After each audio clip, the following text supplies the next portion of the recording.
दुनिया के सबसे ताकतवर देशों में शुमार अमेरिका, जो कि अपनी शक्ति प्रदर्शन के लिए पूरे विश्व में जाना जाता है और इसकी आर्थिक और सैन्य शक्ति दुनिया भर में बेजोड़ है, फिर भी वो क्यों अपने ही देश में गन कंट्रोल की कोशिश में नाकाम है? आखिर क्यों यूएस में 79 बॉयलेट मौतें बंदूक से और क्यों भारत जैसे कड़े कानून अमेरिका में लागू नहीं होते?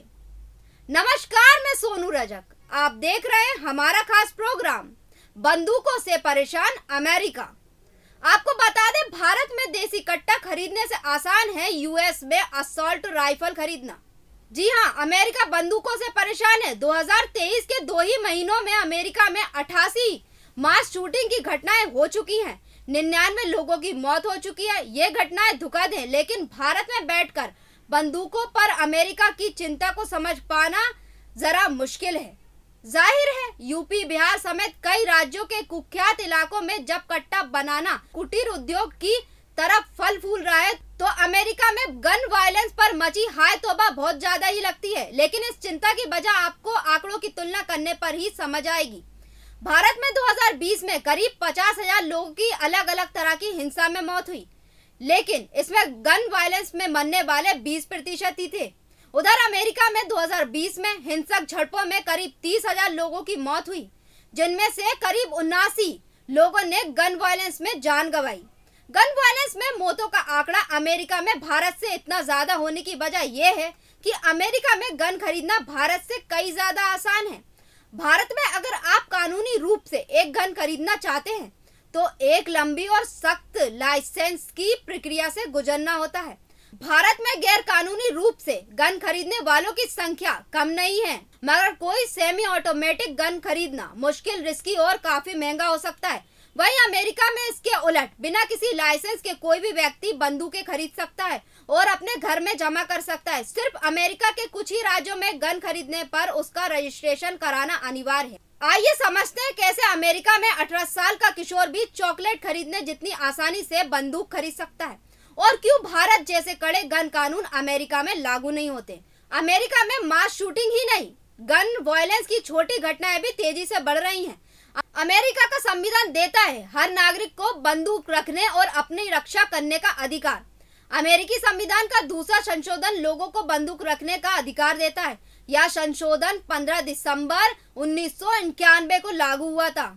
ये वो समय था जब अमेरिका की कुल आबादी सिर्फ 39.29 लाख थी।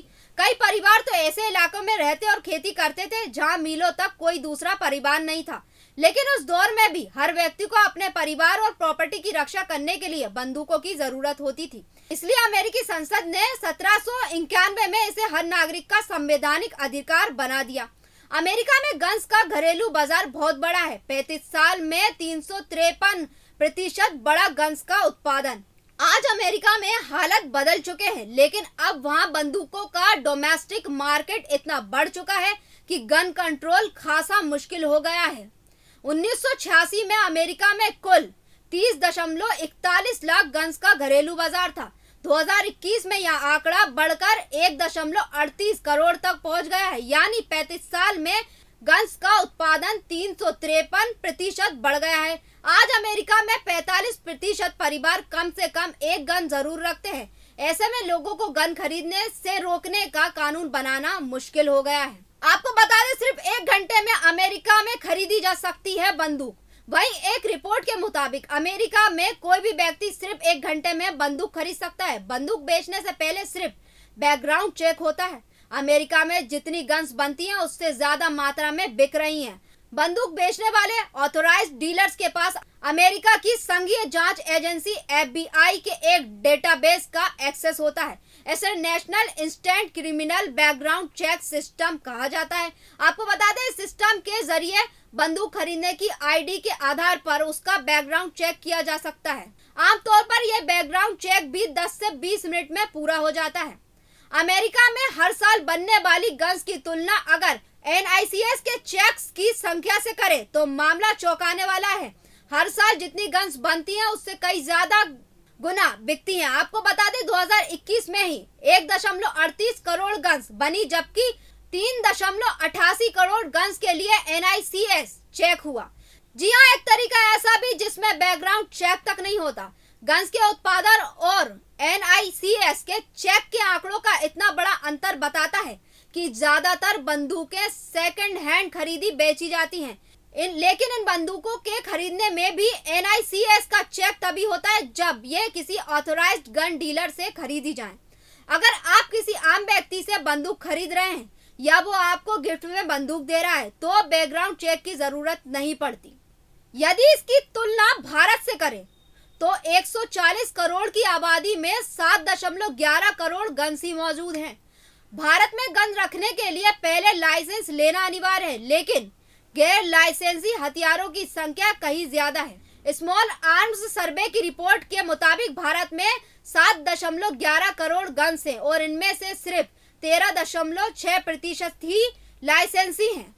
हालांकि अमेरिका की स्थिति और भी ज्यादा खराब है। वहाँ गन्स के रजिस्ट्रेशन या लाइसेंस पर कोई केंद्रीय कानून नहीं है। कुछ राज्यों में गन्स का रजिस्ट्रेशन जरूरी है, लेकिन यह संख्या बहुत ही कम है। 39 करोड़ से ज्यादा गन्स में सिर्फ 0.27% ही रजिस्टर्ड हैं।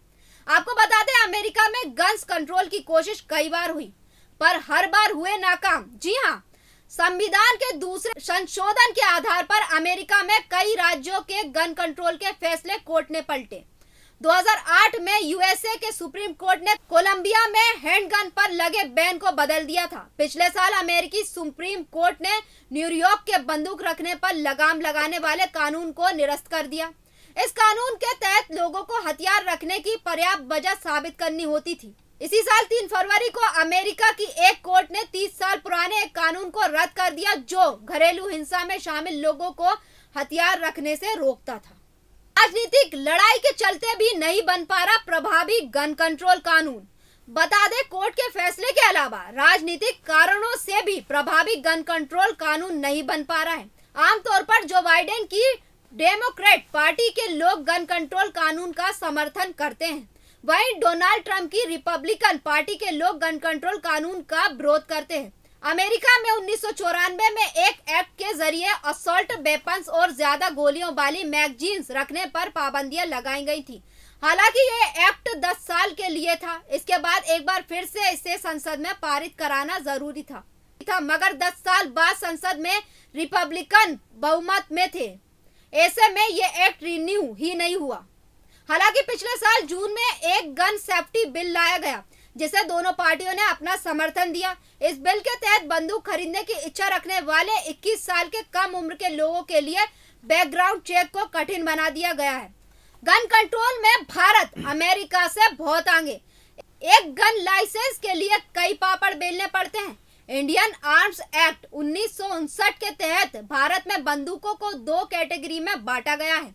नॉन प्रॉफिटेंट बोर मतलब NPB, इसके अंतर्गत 35, 32, 22 और 0.380 कैलिबर की बंदूकें आती हैं। ये आमतौर पर छोटे साइज की बंदूकें होती हैं। आम नागरिक इन बंदूकों के लाइसेंस के लिए अप्लाई कर सकते हैं।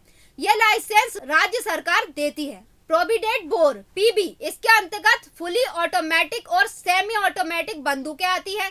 9mm पिस्टल, 0.455 कैलिबर हैंडगन और 0.303 कैलिबर राइफल भी इसके अंतर्गत आती है। सिर्फ डिफेंस पर्सनल और आतंकवाद प्रभावित क्षेत्रों के लोग ही इनके लाइसेंस के लिए अप्लाई कर सकते हैं। यह लाइसेंस सिर्फ केंद्र सरकार जारी करती है। भारत में हिंसक मौतों की कुल संख्या अमेरिका से बहुत ज्यादा, करीब 50,000 है, लेकिन इसमें गन वायलेंस की वजह से हुई मौतें करीब 10,000 ही हैं।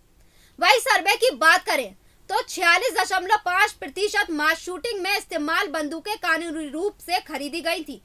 रिसर्च स्कॉलर जिलियन पीटरसन और जेम्स डेस्ले ने 172 मास शूटिंग में शामिल हमलावरों का डेटाबेस तैयार किया है। हमने अपने इस प्रोग्राम में दुनिया के सबसे ताकतवर देशों में शुमार अमेरिका की बात की, जो कि अपनी शक्ति प्रदर्शन के लिए पूरे विश्व में जाना जाता है। साथ ही बताया कि क्यों अपने ही देश में गन कंट्रोल की कोशिश में नाकाम है अमेरिका। आखिर जब अमेरिका में कोई भी व्यक्ति सिर्फ 1 घंटे में बंदूक खरीद सकता है, तो फिर भी गन कंट्रोल की कोशिश लगातार नाकाम क्यों? इसी के साथ प्रोग्राम समाप्त करते हैं। बने रहिए देश न्यूज के साथ। नमस्कार।